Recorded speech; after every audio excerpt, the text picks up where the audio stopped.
Dear students, आज से हम लोग जो है एनसीईआरटी का जो जितना भी चैप्टर है क्लास 12 की, इसका चैप्टर वाइज हम लोग जो है एमसीक्यू करेंगे। अब इसमें जो है हमारा फर्स्ट चैप्टर जो है सॉलिड स्टेट है। इसमें अप्रॉक्स आपका जो है क्वेश्चन की संख्या लगभग 200 के आसपास रहने वाली है, लेकिन मेनली रूप से अगर हम क्वेश्चन की बात करें तो लगभग 40 से 50 क्वेश्चन ही ऐसे है जो आपके लिए ओवरऑल इम्पोर्टेंट है एग्जाम पॉइंट ऑफ व्यू से। हाँ, यदि आप कॉम्पिटिटिव जो है एग्जाम की तैयारी कर रहे हैं तो उसके लिए आपको 200 का 200 क्वेश्चन पढ़नी जरूरी है। तो हम अभी फिलहाल अगर देखा जाए तो ये बोर्ड प्रोस्पेक्टिव से ये क्वेश्चन लेकर के आपके सामने आए। आप इसे देखें, समझें और इसे अच्छी तरह से आप पढ़ें और क्वेश्चन बनाने की आप कोशिश करें कि आपसे कितना अधिक से अधिक क्वेश्चन सॉल्व हो पा रही है। तो चलिए आज हम चलते हैं। हमारा फर्स्ट क्वेश्चन है, निम्नलिखित में से कौन अक्रिस्टलीय ठोस का उदाहरण है? अब अक्रिस्टलीय ठोस सबसे पहले कहेंगे किसको? तो जिसका ज्योमेट्रिकल शेप क्या होगा? इरेगुलर होगा, यानी कि ज्यामितीय आकृति जो है ये अनियमित होगा। NaCl ये आयनिक है, ZnS यह भी आयनिक होगा, सिलिकॉन कार्बाइड ये आपका कोवेलेंट होगा यानी सहसंयोजक होगा, और कांच जो है यह क्या होगा? अक्रिस्टलीय ठोस होगा। नेक्स्ट देखिए, सेकेंड क्वेश्चन है, HCP सेल में परमाणुओं की संख्या होती है। तो अब HCP सेल में जो टोटल नंबर ऑफ एटम होगा, number of atom in HCP lattice, ये टोटल हो जाएगा आपका 6। और कोऑर्डिनेशन नंबर कितना होगा इसका? कोऑर्डिनेशन नंबर हो जाएगा 12। अब 6 में अगर आप देखें तो यहाँ पर जो है 3 इसके प्लेन के ऊपर और 3 जो है प्लेन के साइड में, इस तरह से रहेगा। तो टोटल नंबर ऑफ एटम जो है ये 6 हो जाएगा। और कोऑर्डिनेशन नंबर यानी समन्वय संख्या की अगर बात करें तो टोटल 12 हो जाएगा। आगे देखिए, नेक्स्ट क्वेश्चन है, रवादार ठोस क्या है? यानी कि क्रिस्टलाइन सॉलिड किसको कहेंगे? क्रिस्टलाइन सॉलिड में अगर आप डायमंड की बात करें तो यह क्या है? सहसंयोजक ठोस होगा, जो कि एक क्रिस्टलीय ठोस का एग्जाम्पल है। रबर आपका नन क्रिस्टलाइन में आएगा, यानी कि अक्रिस्टलीय ठोस में आएगा, क्योंकि इसकी जो ज्यामितीय आकृति होती है ये अनियमित होती है। और कांच यह भी जो है एक अक्रिस्टलीय ठोस है, SiO2। और यहाँ पर जो है बाकी 4 नंबर ऑप्शन तो ऑल ऑफ दीज है, आपका आंसर हो जाएगा डायमंड। आगे देखिए क्या है, बेरवादार ठोस यानी कि एमॉर्फस सॉलिड किसको कहते हैं? तो ग्रेफाइट कोवेलेंट है, डायमंड कोवेलेंट है, कांच आपका क्या है? ये क्वेश्चन शायद रिपीट हो रहा, तो कांच क्या हो जाएगा? बेरवादार ठोस, या इसी को हम लोग क्या कहते हैं? बेरवादार का ही दूसरा नाम होता है अक्रिस्टलीय ठोस। क्लियर? आगे देखिए, बेरवादार ठोस का एग्जाम्पल है डायमंड है आपका कोवेलेंट है, नमक यानी NaCl आयनिक है, ग्रेफाइट यह भी कोवेलेंट है, और रबर जो है यह क्या हो जाएगा? नन क्रिस्टलाइन, या इसी को क्या कहेंगे? बेरवादार ठोस। नेक्स्ट, क्रिस्टलीय तंत्र की कुल संख्या कितनी है? अब यहां पर अगर क्रिस्टल तंत्र की संख्या पूछा जाए तो क्रिस्टल तंत्र की संख्या टोटल आपका 14 है, जो कि ब्रेवियस जालक है। ब्रेवियस जालक है। अगर इसी में क्वेश्चन दे दे मूल क्रिस्टल तंत्र, इसकी कुल संख्या कितना हो जाएगा? 7 हो जाएगा। तो ब्रेवियस जालक की कुल संख्या 14 है, जो कि पॉसिबिलिटी है कि टोटल जो नंबर ऑफ क्रिस्टल पॉसिबल है वो कितना है? तो टोटल हो जाएगा 14। अब यहाँ पर जो है ये आया था 1848 में, 1848 में ये ब्रेवियस साहब ने एक थ्योरी दिया था कि किसी भी मूल क्रिस्टल तंत्र को अगर हम त्रिविमीय रूप से दर्शावे तो कुल 14 प्रकार से इसे हम अलग अलग संरचना में दर्शा सकते हैं। नेक्स्ट, निम्नलिखित में से कौन सा संयोजक ठोस है? विच of the following is a covalent solid. तो अब आयरन क्या है, यह हमारा क्या होगा, मेटालिक। सोडियम क्लोराइड क्या होगा, आयनिक। डायमंड क्या है, कोवेलेंट।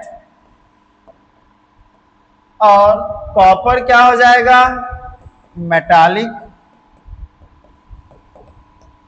तो क्वेश्चन हमसे क्या कह रहा है, कोवेलेंट सॉलिड कौन है, तो यहाँ पे जो है डायमंड क्या आएगा, यानी कि हीरा जो है इसको क्या कहेंगे, कोवेलेंट सॉलिड कहेंगे।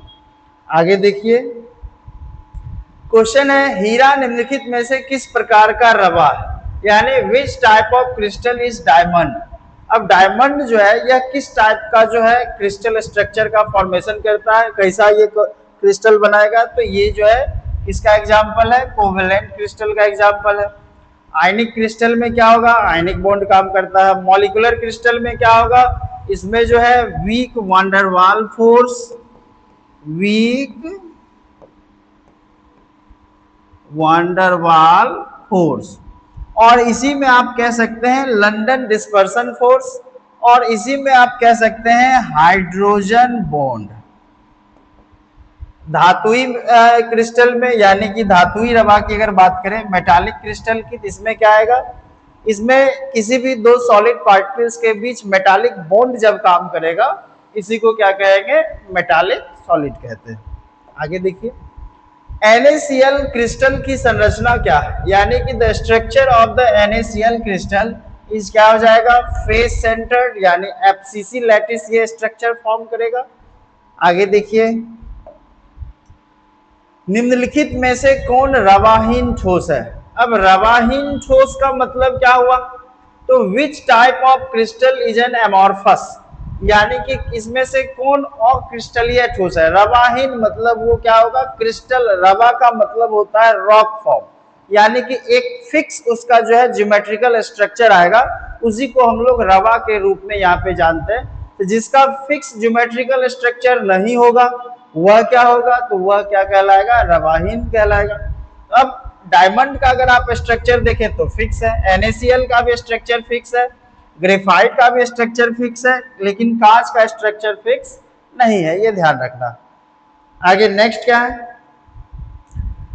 पिंड केंद्रित घनाकार इकाई सेल में परमाणुओं की संख्या होती है, यानी कि यहाँ पर जो है कह रहा है कि the number of atom in body centered cubic unit cell, BCC structure में जो है नंबर ऑफ एटम टोटल कितना होगा, एक कॉर्नर के लिए पार्टिसिपेशन होता है और एक मिड सेंटर और बॉडी सेंटर के लिए। यहाँ पे इसका आंसर क्या हो जाएगा, 2।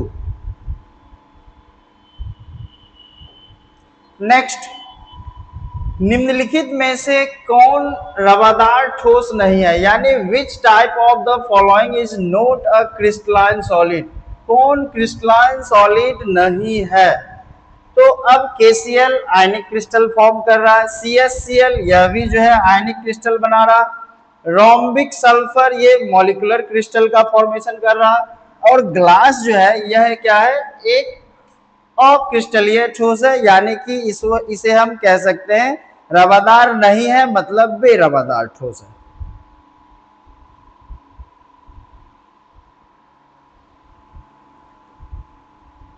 अब नेक्स्ट क्वेश्चन है, एक क्रिस्टल में कितने प्रकार के ब्रेवेज जालक संभव है। तो कोई भी अगर आप क्रिस्टल देखें तो 3D में अगर आप देख रहे हैं तो पॉसिबिलिटी कितने का है, 14 का, यानी total 14 different types of structure से इसे हम जो है डिनोट कर सकते हैं। आगे क्या है, नेक्स्ट क्वेश्चन है कि एक फलक केंद्रित घनाकार इकाई सेल में परमाणुओं की संख्या कितनी होगी, यानी कि the number of atom in a face centered cubic unit cell. अब फेस के लिए क्या है, तो कॉर्नर के लिए क्या था, 8 × 1/8 पार्टिसिपेशन 1 हो जाएगा। फेस के लिए टोटल फेस कितना है, 6, और ये यूनिट सेल का पार्टिसिपेशन 2 है, यानी कि हाफ है, तो यहाँ पे टोटल 3 हो जाएगा। Total number of atom participate कितना कर रहा, 4 कर रहा है, यानी आपका आंसर हो जाएगा 4। नेक्स्ट क्या है, पिंड केंद्रित घनाकार सेल में पैकिंग का संकुलन गुणांक होता है। तो अब यहाँ पर अगर हम SCC का देखें तो 0.52 होगा। BCC का कितना होगा 0.68 और यहाँ पर FCC का कितना होगा 0.74। हमारा क्वेश्चन क्या है बॉडी सेंटर्ड के लिए पूछा गया है तो यानी 0.68 आएगा। नेक्स्ट, BCC इकाई सेल में मुक्त खाली जगह का प्रतिशत है, यानी कि बॉडी सेंटर्ड सेल में जो है वॉइड परसेंटेज क्या आएगा तो वॉइड परसेंटेज 68 हो जाएगा, क्योंकि पैकिंग इफिशियंसी कितना होता है अगर BCC 100% है जिसमें ऑक्यूपाइड स्पेस क्या है 68%, तो वॉइड परसेंट क्या होगा 32%। आगे क्या है एक अष्टफलकीय रिक्ति निम्नलिखित में से कितने गोलों से घिरा हुआ रहता है, तो टोटल 6 गोला से ये जो है घिरा हुआ रहेगा, 3 के ऊपर 3 का लेयर आएगा। किसी धातु की षटभुजीय सीमित पैकिंग संरचना यानी कि HCP की बात कर रहा है, HCP स्ट्रक्चर में समन्वय संख्या होगी तो टोटल कितना हो जाएगा HCP स्ट्रक्चर का 6 होता है, लेकिन 3D में क्या आएगा 2n रेशियो फॉर्म कर रहा है तो इसलिए यहाँ पे जो है 12 आ जाएगा इसका। सोडियम क्लोराइड में सोडियम का कोऑर्डिनेशन नंबर क्या आएगा, यानी कि Na2O में हमसे सोडियम का पूछ रहा है, Na प्लस कितना होगा टोटल 4 अदर जो है एटम से ऑक्सीजन एटम से ये डायरेक्टली कनेक्टेड होगा 4 ऑप्शन बी। नेक्स्ट क्या है निम्नलिखित में से कौन सा ऑक्साइड लौह चुंबकीय प्रदर्शित करेगा, तो लौह चुंबकीय प्रदर्शित करने के लिए यहाँ पर जो है कंडीशन क्या है कि अनपेयर्ड इलेक्ट्रॉन इसके आउटर मोस्ट सेल में होनी चाहिए, हालांकि फेरोमैग्नेटिक में भी अनपेयर्ड इलेक्ट्रॉन होनी चाहिए, डायामैग्नेटिक में अनपेयर्ड इलेक्ट्रॉन 0 होगा। तो यहाँ पर जो है क्रोमियम में अगर आप देखें तो अनपेयर्ड इलेक्ट्रॉन यहाँ पर भी प्रेजेंट है, इस दोनों में क्या हो जाएगा ये दोनों जो है डायामैग्नेटिक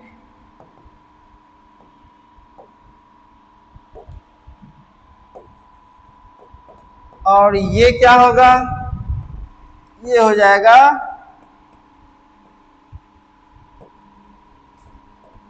फेरोमैग्नेटिक। नेक्स्ट क्या है रवा में जब इलेक्ट्रॉन ऋणायन द्वारा खाली स्थान में पकड़ लिया जाता है तो कौन सा दोष उत्पन्न होगा, यानी which defect occurs when an electron is trapped in the vacancy created by an anion in a crystal, ये क्या हो जाएगा F केंद्र। F केंद्र क्यों होगा तो यहां पर हमेशा ध्यान रखना है ओवरऑल धातु अधिकता दोष में, यानी कि धातु अधिकता दोष में क्या हो रहा है ऋणायनिक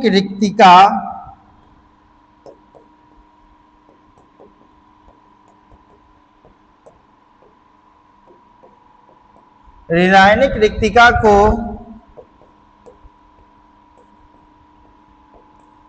इलेक्ट्रॉन के द्वारा भरा जाता है, यानी the holes are occupied by an electron in metallic excess defect. This is known as F center. The term F center are taken from a German word Farbencenter which means colored center or colored point. यानी धातु अधिकता दोष में जो ऋणायनिक रिक्तिका उत्पन्न होती है, अब इसी ऋणायनिक रिक्तिका को यानी क्रिस्टल को इलेक्ट्रिकली न्यूट्रलिटी मेंटेन करने के लिए यानी विद्युत उदासीनता को बनाए रखने के लिए जो है उसके जगह पर इलेक्ट्रॉन आ जाता है, यानी उसके जगह पर जैसे ही इलेक्ट्रॉन आया तो इसी के कारण क्या होगा एफ सेंटर क्रिएट होगा।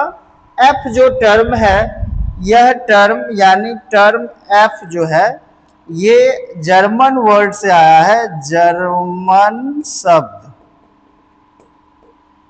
क्या है जर्मन शब्द फारबेंजेंटर। इसका मीनिंग क्या आएगा? इसका मीनिंग आएगा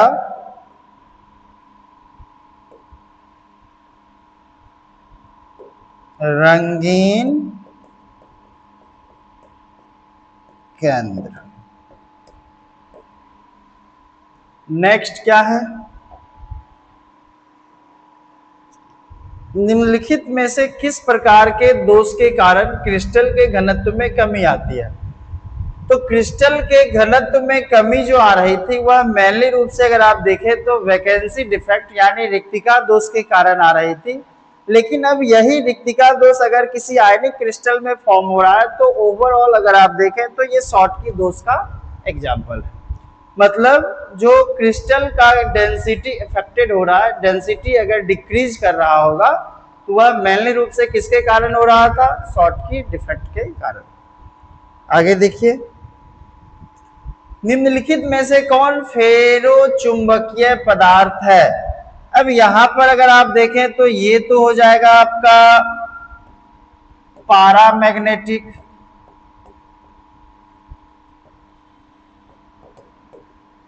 N2 डायामैग्नेटिक,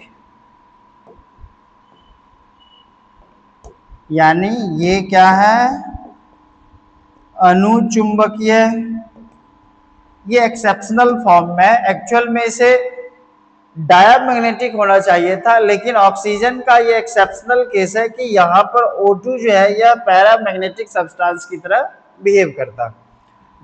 अब इसका बेस्ड अगर आप फॉर्मूला देखना चाहते हैं तो आप मैग्नेटिक मोमेंट से आप फाइंड कर सकते हैं। इसका फॉर्मूला होता है √N × N+2। अब N क्या है? तो वेयर N = नंबर ऑफ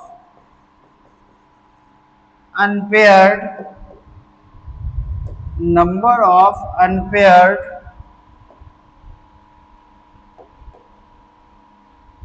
कहाँ गया?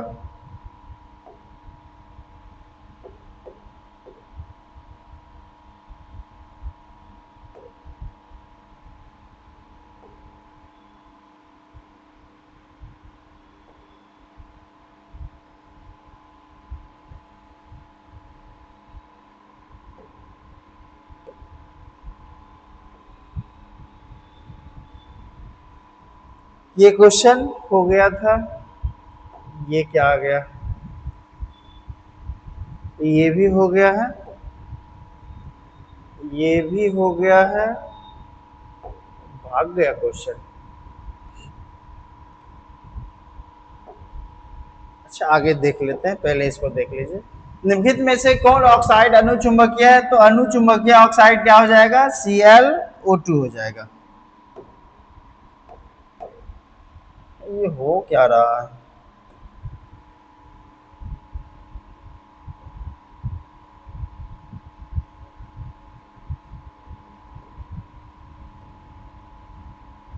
उसका ClO2 आएगा। नेक्स्ट क्वेश्चन देखते हैं।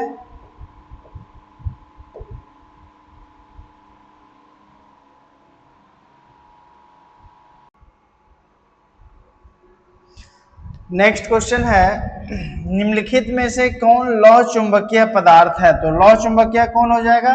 NaCl। नेक्स्ट क्वेश्चन, निम्नलिखित में से किसमें फ्रैंकल दोष पाया जाता है? तो अब फ्रैंकल दोष किसमें मेनली रूप से रहेगा? सिल्वर क्लोराइड में। आगे देखिए, निम्नलिखित में से सही कथन को चुनिए, यानी कि आपको यहाँ पर करेक्ट स्टेटमेंट जो है इसका चयन करना। पहला क्या है? पदार्थ केवल ठोस, तरल और गैसीय अवस्था में रह सकता है, बिल्कुल सही है। नेक्स्ट है, निम्न तापमान पर अवयवी कणों को पास रखने के लिए पर्याप्त प्रबल अंतराण्विक बल प्रयुक्त होता है।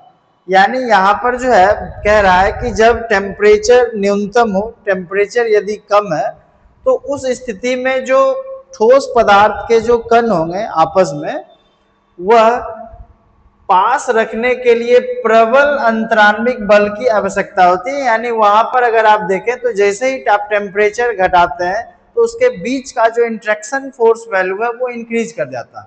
और जैसे ही अगर टेम्परेचर हम बढ़ा दिए तो उसके इंट्रैक्शन फोर्स का वैल्यू डिक्रीज करता है। तो ये भी कथन सही है। फिर है अंतराण्विक बल और अंतराण्विक सामर्थ्य के संयुक्त प्रभाव से पदार्थ की अवस्था निर्धारित होती है। यह भी बिल्कुल सही है। पदार्थ जो है किस तरह से आपस में कंबाइंड हो रहा है, उसके बीच का इंटरमोलिकुलर फोर्स किस प्रकार से काम कर रहा है, यह भी उसके लिए ठोस होने के लिए एप्लीकेबल है। तो यहाँ पर अगर आप देखें तो इसमें से जितना भी ऑप्शंस दिए गए हैं सभी ऑप्शंस यहाँ पे सही है। तो आंसर हो जाएगा हम लोगों का डी। नेक्स्ट क्वेश्चन है, निम्नलिखित में से कौन सा कथन असत्य है। यानी आपको ये देखना कि कौन सा स्टेटमेंट जो है वह ट्रू नहीं है, मतलब ये स्टेटमेंट कौन सा इसमें फॉल्स है। तो चलिए चेक करते हैं। पहला ऑप्शन है ठोसों की विभिन्न प्रकार की संरचना होती है। बिल्कुल सही है कि अलग अलग तरह के ठोस की जो संरचना होगी, ज्यामितीय संरचना, वह भी भिन्न भिन्न होगी। फिर क्वेश्चन दूसरा जो ऑप्शन दिया गया है, ठोसों में कणों की विभिन्न व्यवस्था होती है। बिल्कुल सही है, कुछ दीर्घ पराशरी होता है, कुछ लघु पराशरी होता है। फिर आगे देखते हैं, यहाँ ठोस होगा, ठोसों के गुण उसके कण, ये बिल्कुल प्रभावी होगा, दोनों एक दूसरे के लिए उत्तरदायी है। अब नेक्स्ट जो ऑप्शन दिया गया है, ठोस जैसे जैव निम्नीकृत, यानी कि जो बायोडिग्रेडेबल सब्सटेंस है, अब इसके लिए जो है यह प्रयुक्त होता है, ऐसा नहीं है। यहाँ पे हमेशा ध्यान रखना है, यह ठोस का एक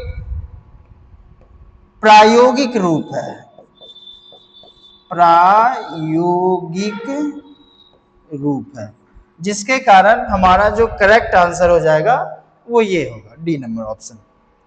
नेक्स्ट क्या है, ठोस कणों को तीव्र बनाने के लिए निम्नलिखित में से कौन सा गुण प्रयुक्त होता है। यानी कि कोई भी ठोस पदार्थ है, इसको हम जो है अगर तीव्र बनाना हो, यानी कि यहां पर जो है क्या क्वेश्चन कह रहा है कि which of the following properties used to intensify solid particles. तो इसके लिए हमें क्या क्या कंडीशंस चाहिए।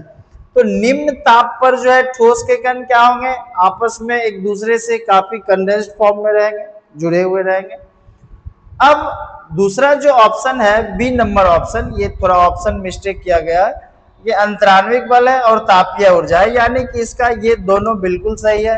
अच्छा, डी नंबर ऑप्शन में भी दे रखा है बी और सी दोनों, तो यानी इसका ऑप्शन आंसर हो जाएगा डी नंबर। तो डी नंबर आंसर होगा। तो डी नंबर के लिए आप जब ऑप्शन है ही तो इसके अकॉर्डिंग काम करें। चलिए आगे क्या है, ठोस के अस्तित्व के लिए आवश्यक शर्त क्या है, यानी कि ठोस होने के लिए क्या क्या कंडीशंस चाहिए। तो पहला क्या है, पहला है कि अंतराण्विक बल तापीय ऊर्जा से दुर्बल होनी चाहिए। अब एक बात बताइए, अगर किसी भी सॉलिड पार्टिकल्स के बीच का जो फोर्स है वह उसका जो वैल्यू है वह तापीय ऊर्जा से दुर्बल है, अगर तापीय ऊर्जा से दुर्बल होगा तो वह सॉलिड उस फॉर्म में रह ही नहीं पाएगा, इसका जो है अस्तित्व पर खतरा है। तब इसके लिए जो है दूसरा कंडीशन क्या है, अंतराण्विक बल जो इंटरनल फोर्स है, जो इंटरमोलिकुलर फोर्स है, यह तापीय ऊर्जा से प्रबल होगा।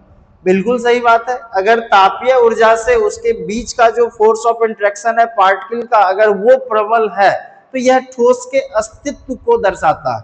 क्योंकि अगर हम टेम्परेचर इंक्रीज कर रहे हैं, इस कंडीशन में एक स्पेसिफिक पॉइंट तक अगर आप देखें तो उसका अगर फोर्स ऑफ इंटरेक्शन उसी हिसाब में बना हुआ है, तो मतलब वह ठोस जो है वह किस अवस्था में रहेगा, ठोस की अवस्था में बना हुआ रहेगा, यानी आपका आंसर हो जाएगा option number B. Next question क्या है, निम्नलिखित में से कौन सा कथन ठोस के गुणों के बारे में सत्य नहीं है। मतलब यहां पर आपको ये देखना पड़ेगा कि स्टेटमेंट कह क्या रहा है, सत्य नहीं कह रहा है, मतलब ये कौन सा कथन इसमें से जो है गलत दे रखा है। मतलब यहाँ पर जो 4 ऑप्शंस दिए गए हैं उसमें से 3 ऑप्शंस आपका क्या होगा, सही होगा और एक ऑप्शन गलत होगा। तो देखिए पहला क्या है, ये संपीड्य और कठोर होते हैं, तो ठोस के लिए अगर आप कंडीशंस देख रहे हैं तो बिल्कुल संपीड्य होगा, क्योंकि संपीड्यता का मतलब क्या होता है, जिस किसी भी सब्सटेंस के ऊपर जब आप एक्सटर्नल फोर्स को अप्लाई करते हैं तो जैसे ही एक्सटर्नल फोर्स अप्लाई हो रहा है तो क्या होगा, उसके शेप में साइज में चेंजिंग आएगा। तो इसी को हम लोग कहते हैं कॉम्प्रेसिबल यानी कि संपीड्य। तो यहाँ पर जो है ये क्या होगा, ये तो कथन बिल्कुल सही दे रखा है। अब आगे देखिए, इनमें अंतराण्विक दूरी काफी कम होती है, यानी the internal intermolecular distance in these is small, यानी कि उसका जो स्पेस होगा, इंटरनल स्पेस जो होगा इंटरमॉलिक्यूलर फोर्स की रिगार्डिंग, वह काफी क्या होगा, कम होगा। बिल्कुल, तभी तो ये ठोस है। आगे दे रखा है कि इनमें अंतराण्विक बल प्रबल होता है। चलिए यहां तक भी देख लेते हैं। आगे क्या है, इनका आकार, आयतन और मात्रा निश्चित होती है। तो चलिए अब यहां पर अगर आप देखें,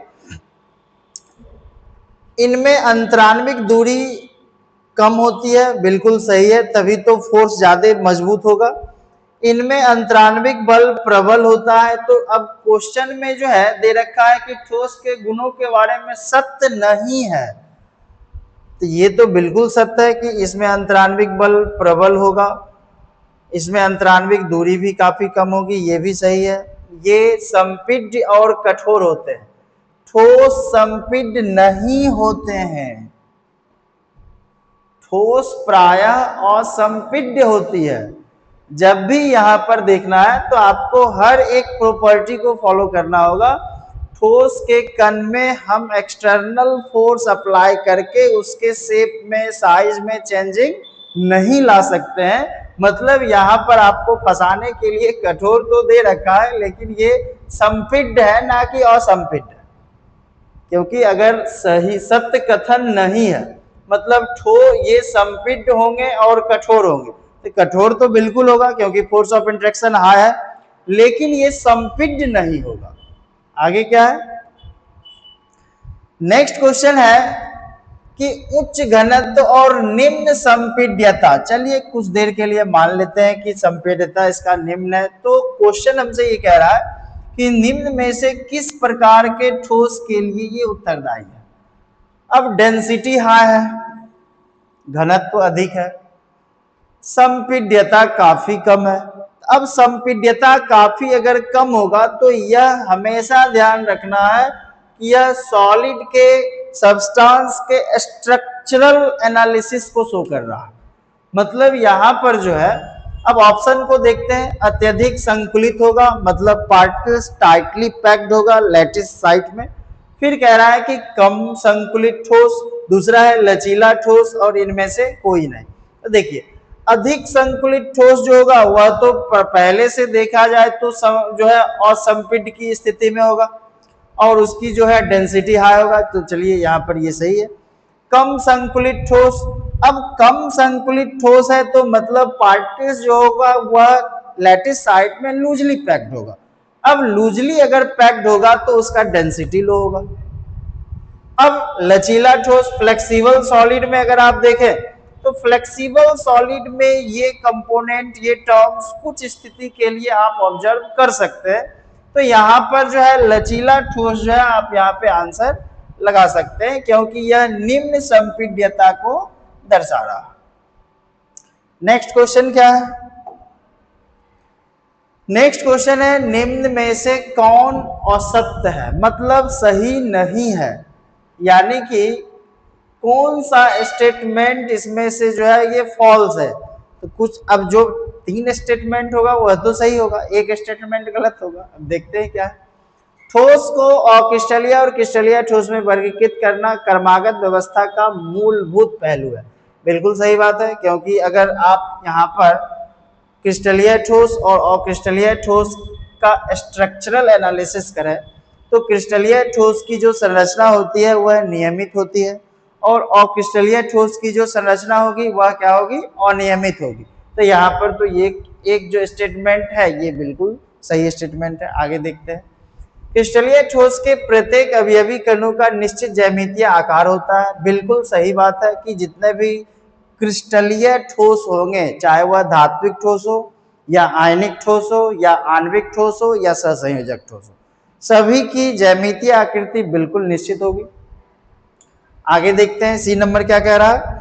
अवयवी कणों में क्रिस्टलीय ठोस के समान और क्रिस्टलीय ठोस की पुनरावृत्ति समय समय पर देखी जा सकती है। अब एक बात बताओ, अगर यहां पर क्रिस्टलीय ठोस के जैसा ही और क्रिस्टलीय ठोस में भी पार्टिकल्स अगर यहां पर रिपीट होगा, तब फिर ये फॉलो कर कहा रहा है, तब तो ये क्रिस्टलीय ठोस कैसे हुआ, तब तो ये क्रिस्टलीय ठोस हो जाएगा, क्योंकि यहाँ पर जो है यह लॉन्ग रेंज फोर ऑर्डर जो है यहाँ पे क्रिएट करेगा। और साथ ही साथ देखा जाए तो यह जो है क्या होगा, इसकी डेंसिटी, इसका ज्योमेट्रिकल स्ट्रक्चर, ये सब क्या होगा, फिक्स हो जाएगा। क्योंकि आप अक्रिस्टलीय ठोस किसको कहते हैं, जिसमें जो है हम एक रेगुलर पैटर्न नहीं देख सकते। जिस किसी भी सॉलिड सब्सटेंस का जो पार्टिकल्स अरेंजमेंट है, अगर वो रेगुलर वे में आ रहा है, एक फिक्स ज्योमेट्रिकल स्ट्रक्चर का फॉर्मेशन कर रहा है, तो उसी को हम लोग क्रिस्टलीय ठोस कहेंगे। यदि वहां पर पुनरावृत्ति करने पर वह एक फिक्स ज्योमेट्रिकल स्ट्रक्चर का फॉर्मेशन नहीं करेगा, तो इसको हम लोग क्या कहेंगे, अक्रिस्टलीय ठोस कहेंगे। तो यहाँ पर जो है हमारा आंसर क्या हो जाएगा, ये जो कि कथन असत्य दिया गया है। चलिए आगे क्या है देख लेते हैं। क्वार्ट्ज क्रिस्टलीय सिलिका है, लेकिन सिलिका कांच है। अब यहां पर जो है अगर आप देखें तो क्वार्ट्ज जो है यह क्रिस्टलीय सिलिका है, जबकि क्वार्ट्ज की अगर आप बात करें, और सिलिका जो है यह एक कांच है। तो अब यहां पर ये स्टेटमेंट तो सही है, क्वार्ट्ज क्या होगा, क्रिस्टलीय है कि अक्रिस्टलीय है, बताओ। अब यहां पर जो है यह क्या है, अक्रिस्टलीय होगा।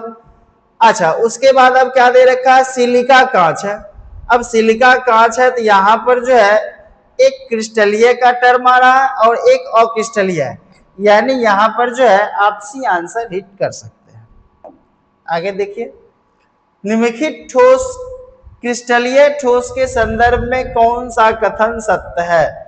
मतलब यहां पर क्रिस्टलाइन सॉलिड के रिस्पेक्ट में कौन सा स्टेटमेंट सही है, ये आपको बतलाना है।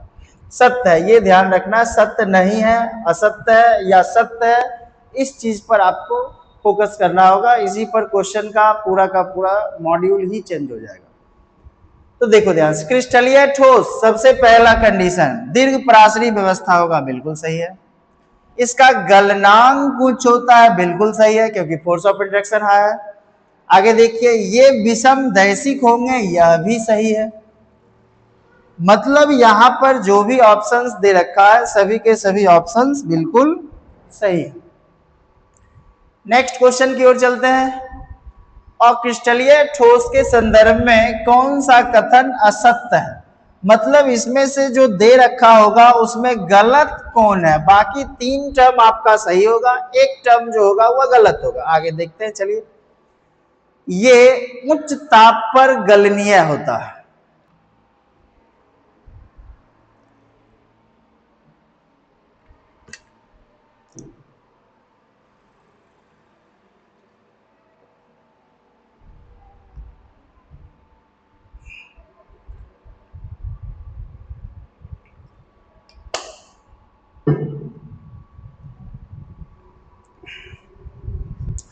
और क्रिस्टलीय ठोस के संदर्भ में कौन सा कथन असत्य है, तो यानी ये उच्च ताप पर क्या होगा, गलनीय होते हैं। चलिए, यह तो निम्न ताप पर ही गलना शुरू हो जाएगा, क्योंकि क्रिस्टलीय ठोस है, पार्टिकल्स का अरेंजमेंट क्या होगा, लूजली होगा। आगे देखो, निम्न में से सही कथन का चुनाव कीजिए, यानी choose the correct statement for the following terms. अब पहला क्या है, क्वार्ट्ज शीशे का गलनांक उच्च होता है, लेकिन क्वार्ट्ज का नहीं। यानी क्वेश्चन ये कह रहा है कि क्वार्ट्ज का जो मेल्टिंग पॉइंट होगा वह हाई होगा, लेकिन जो क्वार्ट्ज है यह इसका नहीं होता है। तो ये उल्टा दे रखा है। चलिए आगे देखते हैं, यानी कि ये हमारा स्टेटमेंट गलत है। नमक में दीर्घ पराशरी व्यवस्था में अवयवी कण होंगे, लेकिन बर्फ में नहीं। तो अब नमक और बर्फ की अगर बात करें तो दोनों क्रिस्टलीय ठोस है, तो दोनों दीर्घ पराशरी होगा। अब चलिए आगे देखते हैं। लोहे के लिए गलन की ऊष्मा निश्चित होती है, लेकिन रबर के लिए नहीं। यह भी बिल्कुल सही स्टेटमेंट है। चलिए, और हमसे पूछ क्या रहा है, सही कथन। कचन लिख दिया है, कथन होगा। तो हमारा जो ऑप्शन हो जाएगा वो ये होगा, लोहे के लिए गलन की ऊष्मा निश्चित होती है लेकिन रबर के लिए नहीं। रीजन क्या है कि लोहा जो है यह एक क्रिस्टलीय ठोस है, जबकि अगर रबर की बात करें तो रबर क्या होगा, एक अक्रिस्टलीय ठोस होगा। और लास्ट वाला भी देख ही लेते हैं कि कीचड़ को जब तेज धार वाले उपकरण से काटा जाता है तो यह दो भागों में विभक्त हो जाता है, जैसे समतल और चिकना। चलिए ये तो ठीक है, आगे देखते हैं। क्रिस्टलीय ठोस के कुछ भौतिक गुण जैसे अपवर्तनांक उसी क्रिस्टल पर भिन्न दिशाओं के लिए किए गए मापन पर भिन्न भिन्न मान दर्शाता है, ये गुण कहलाता है, सिंपल सी बात है, विदलन यानी कि डेविएशन प्रॉपर्टी और क्लीवेज प्रॉपर्टी कहलाएगा। आगे नेक्स्ट क्वेश्चन है, जब क्रिस्टलीय ठोस को तेज धार वाले उपकरण से काटा जाता है तो वह दो भागों में बट जाएगा, समतल तथा चिकना सतह। ये गुण कहलाता है, कौन सा गुण कहलाएगा, यह भी विदलन गुण कहलाएगा। आगे क्या है, हाइड्रोजन क्लोराइड क्रिस्टलीय ठोस की श्रेणी के हैं, बिल्कुल सही है। चलिए आगे देखते हैं, इस श्रेणी से संबंधित कथन होंगे, यानी कि आपको ओवरऑल जो हाइड्रोजन क्लोराइड जो क्रिस्टलीय ठोस है, यानी क्रिस्टलीय ठोस के रिस्पेक्ट में कौन सा स्टेटमेंट यहाँ पर करेक्ट है, ये हमें देखनी है। अब यह भी कण या तो परमाणु है या अणु है जिसमें ध्रुवीय प्रकीर्णित हो रहा। चलिए ये स्टेटमेंट आगे देखते हैं क्या दे रखा है, अंतराण्विक बल दुर्बल प्रकीर्णित या लंदन बल होगा। आगे देखते हैं, कमरे के ताप और दाब पर ये केवल गैसीय अवस्था में रहते हैं, इनका गलनांक निम्न होता है और ये दृढ़ होते हैं। गलनांक निम्न तो होगा नहीं क्योंकि आयनिक सब्सटेंस है। चलिए यह स्टेटमेंट तो हो ही नहीं सकता है, आगे देख लेते हैं, कमरे के ताप और दाब पर ये केवल गैसीय अवस्था में रह सकते हैं। चलिए यहां तक तो कमरे के ताप पर ये द्रव अवस्था में भी रह सकता है, कोई दिक्कत नहीं है। आगे क्या है, अंतराण्विक बल दुर्बल प्रकीर्णित या लंदन बल होते हैं, बाल लिख दिया है। बल होते हैं, अवयवी कण या तो परमाणु है या अणु है जिसमें ध्रुवित प्रकीर्णित। चलिए ये आपका सही आंसर है। आगे क्या होगा देखिए, ठोस SiO2 और NH3 कौन से ठोस के उदाहरण है। अब SiO2 जो है ये क्वार्ट्ज का है टर्म आएगा, और ये हमारा ध्रुवीय ठोस है, ध्रुवीय आणविक ठोस होगा। तो यहाँ पर एक तो फॉलो कर रहा है, एक तो किसी को भी फॉलो नहीं कर रहा है, मतलब अब ऑप्शन के हिसाब से चलना होगा, तो इसमें क्या हो जाएगा, नन ऑफ दीज। आगे क्या है, निम्न में से कौन सा आणविक ठोस है। अब आणविक ठोस के लिए क्या करना है, एल्यूमिनियम नाइट्राइड, ये क्या होगा, ये हो जाएगा आयनिक ठोस। सिलिकॉन कार्बाइड कोवेलेंट सॉलिड, ही I2 आयोडीन, यही हो जाएगा मॉलिक्यूलर सॉलिड, ये हो जाएगा कोवेलेंट सॉलिड। आगे क्या है, ठोस रूप में बदलने पर निम्न में से कौन सा आणविक ठोस का बनता है। मतलब यहां पर अगर आप देखें तो ठोस रूप को जब हम कन्वर्ट करेंगे तो वह कौन सा आणविक ठोस का वो रूप लेगा। क्वेश्चन है, ठोस रूप में बदलने पर निम्न में से कौन सा आणविक ठोस का रूप बनेगा। सिलिकॉन कार्बाइड, कैल्शियम क्लोराइड, चट्टान या नमक, मीथेन। चलिए आगे क्या है, निम्न में से कौन सी आयनिक ठोस की विशेषता नहीं है। भंगुर प्रवृत्ति, काफी मजबूत होता है। आगे देखो, द्रवीय अवस्था में विद्युतों का चालन का निम्नतम मान, the lowest value of electrical conductivity in the liquid state, काफी हाई होता है, गलत दिया हुआ। विषम दैशिक प्रवृत्ति आयनिक ठोस बिल्कुल होता है, अत्यधिक प्रबल आकर्षण बल, चलिए यह भी ठीक है। भंगुर प्रवृत्ति नहीं होगा, यानी हमसे क्या पूछ रहा है, नहीं है, मतलब ये भंगुर प्रवृत्ति का बिल्कुल नहीं होगा। आगे क्या, धात्विक ठोस के बारे में गलत विकल्प चुनिए, यानी कि धात्विक, इसमें से कौन सा ऐसा स्टेटमेंट है जो धात्विक ठोस पर लागू नहीं होता। धनायन मुक्त इलेक्ट्रॉनों के एक समुद्र से घिरा हुआ, बिल्कुल सही है। ये इलेक्ट्रॉन गतिशील होगा, यह भी सही है। सहसंयोजक बंध प्रबल और दिशात्मक होती है। अब धात्विक ठोस है तो धात्विक बंध होनी चाहिए, यहाँ सहसंयोजक बंधन कैसे आ गया, क्योंकि हमसे गलत विकल्प का चयन करने के लिए कह रहा। यह बहुत अघातवर्ध है, धातु है, अघातवर्ध और तन्य दोनों होगा, मेलाइबल डक्टाइल दोनों होगा।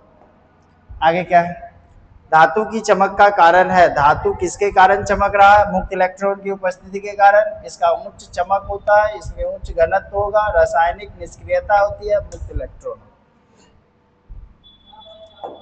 आगे, हाइड्रोजन आयोडाइड के क्रिस्टल जालक बिंदु किसके द्वारा घिरे रहते हैं। हाइड्रोजन आयोडाइड का क्रिस्टल जालक जो है, यह तेरी आंख में क्या हो गया।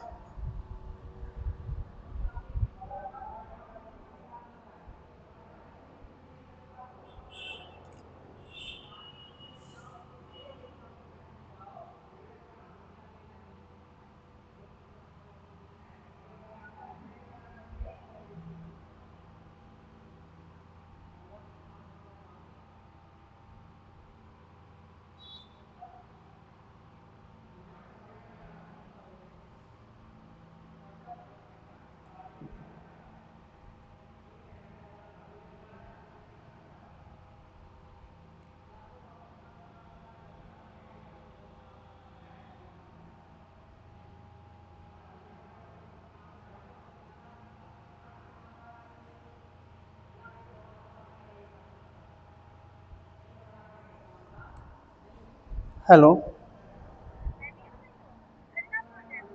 हेलो, हाँ मैम, हाँ हाँ आ रहा है। इसमें क्या हो जाएगा, हाइड्रोजन आयोडाइड के क्रिस्टल जालक बिंदु किसके द्वारा, हाइड्रोजन मॉलिक्यूल के द्वारा। तो टाइपिंग ही गलत किया।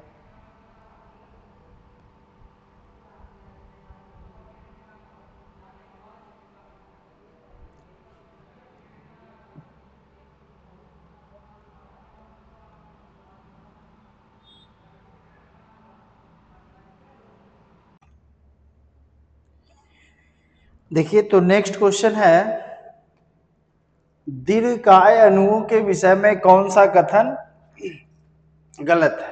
ये क्या होगा, अत्यधिक कठोर और भंगुर होते हैं, यानी दीर्घकाय मॉलिक्यूल जो होगा, यानी हमेशा ध्यान रखना जो मैक्रो मॉलिक्यूल है, इसमें पार्टिकल्स का जो अरेंजमेंट होगा वह टाइटली पैक्ड होगा, और साथ ही साथ यह जो है वेरी हार्ड होगा, एक्सट्रीमली हार्ड होगा और ब्रिटल होगा। ये पिघलने से पहले विघटित हो जाते हैं। बिल्कुल ये स्टेटमेंट गलत है। ग्रेफाइट इस प्रकार के अणुओं का उदाहरण है, बिल्कुल ये सही नहीं है। यानी अगर कथन गलत है, यानी स्टेटमेंट कौन सा रॉन्ग है, तो यहाँ पर अगर आप देखें ये गलत लिखा हुआ मिसप्रिंट है। ये विद्युत के कुचालक होते हैं, कुचालक, बालक लिख दिया है। अब कुचालक अगर होगा,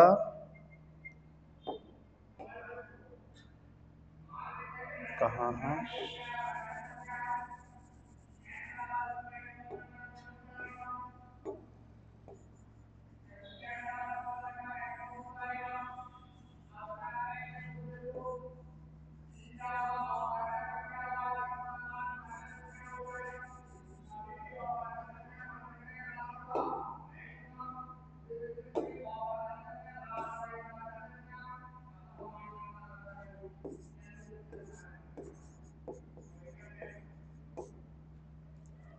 ये विद्युत के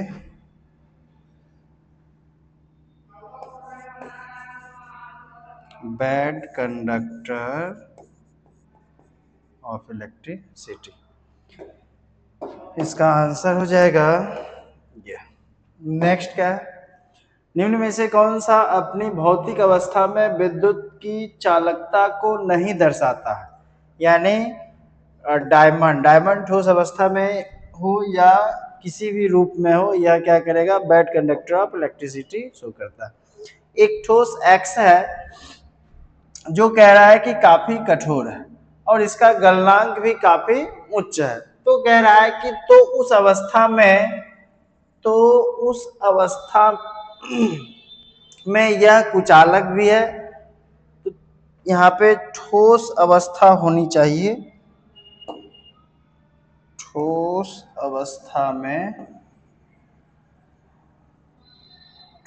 अवस्था में जो है ये क्या है,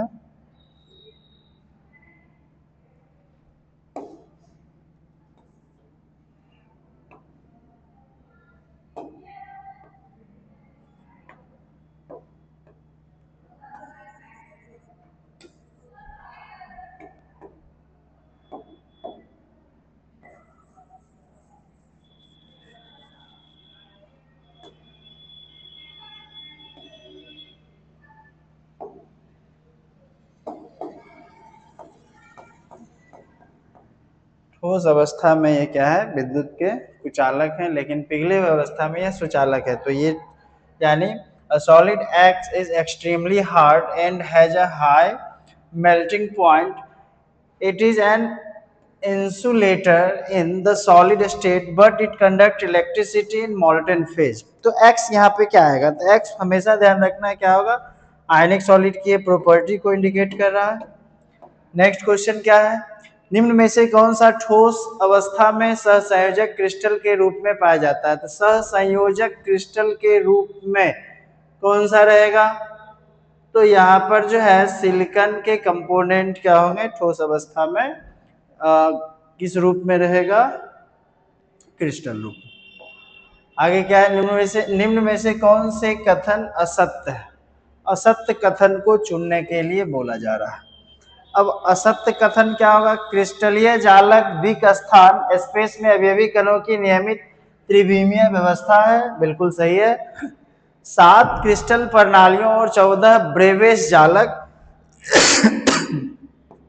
ब्रेवेस जालक होती है, बिल्कुल सही है। एकक कोष्ठिका क्रिस्टलीय जालक की लघुत्तम पुनरावृत्ति का भाग है, बिल्कुल ये भी स्टेटमेंट सही है।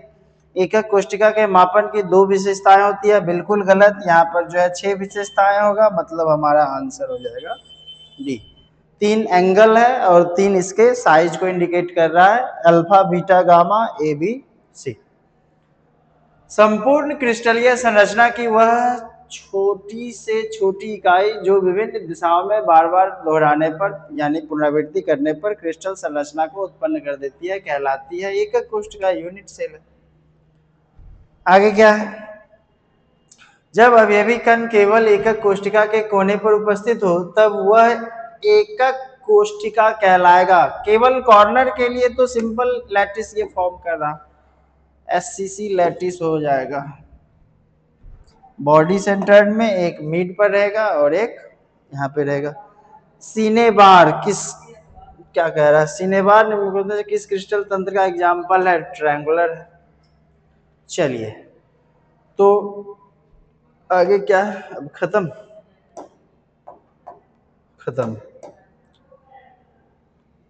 अब इसके बाद जो रेस्ट क्वेश्चन आपका जो 200 क्वेश्चन जो हम आपको बताए थे, बाकी के क्वेश्चन आपको क्लास नोट्स के रूप में अवेलेबल है, आप वहां से इसे कलेक्ट कर सकते हैं।